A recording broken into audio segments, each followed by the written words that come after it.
सौभाग्यशाली तोता। बहुत समय पहले की बात है।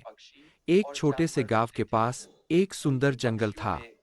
उस जंगल में तरह तरह के पक्षी और जानवर रहते थे।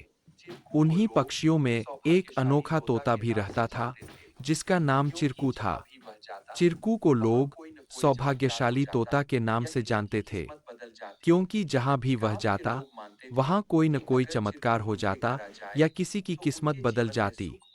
गांव के लोग मानते थे कि अगर चिरकू उनके घर आ जाए, तो उनके जीवन में सुख और समृद्धि आ जाती है।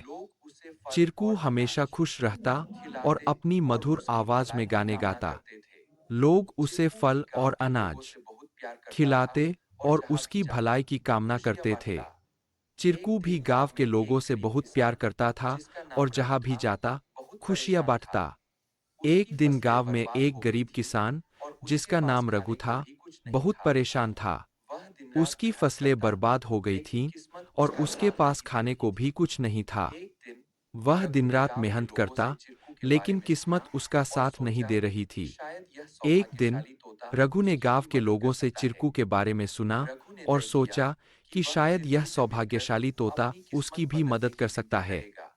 रघु ने तय किया कि वह चिरकू से मिलकर अपनी किस्मत बदलने की विनती करेगा। अगले दिन वह जंगल की ओर चल पड़ा और चिरकू को खोजने लगा। बहुत ढूंढने के बाद उसे चिरकू एक पेड़ की डाल पर बैठे हुए मिला। रघु ने बड़े ही आदर के साथ कहा। चिरकू ने रघु की बातें ध्यान से सुनी और उसकी आंखों में दया उमड़ आई। चिरकू ने अपनी चोंच में एक छोटी सी चमकती हुई पत्ती उठाई और रघु को देते हुए कहा, यह जादुई पत्ती है। इसे अपनी जेब में रख लो और जब तुम अपने खेत में काम करने जाओ, तो यह पत्ती तुम्हारी किस्मत बदल देगी। रघु ने धन्यवाद कहा और वह पत्ती लेकर अपने घर लौट आया।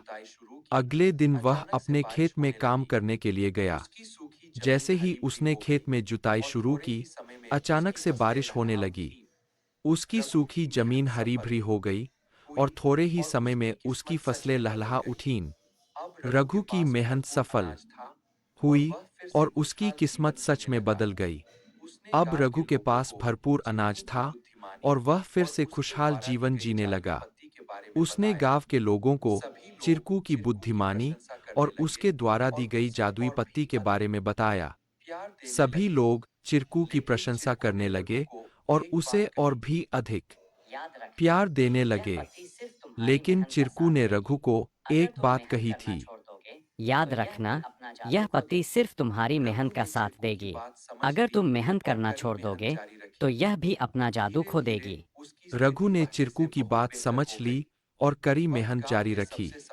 धीरे धीरे उसकी स्थिति पहले से बहुत बेहतर हो गई। वह गांव के सबसे सफल किसानों में से एक बन गया। लेकिन उसने कभी यह नहीं भूला कि उसकी सफलता में चिरकू और उसकी मेहनत का कितना बड़ा हाथ था। कहानी से सीख। इस कहानी से हमें यह सीख मिलती है कि किस्मत भी उन्हीं का साथ देती है जो खुद मेहनत करते हैं।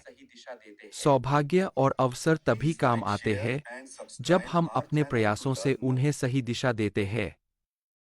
Please like, share and subscribe our channel to learn more.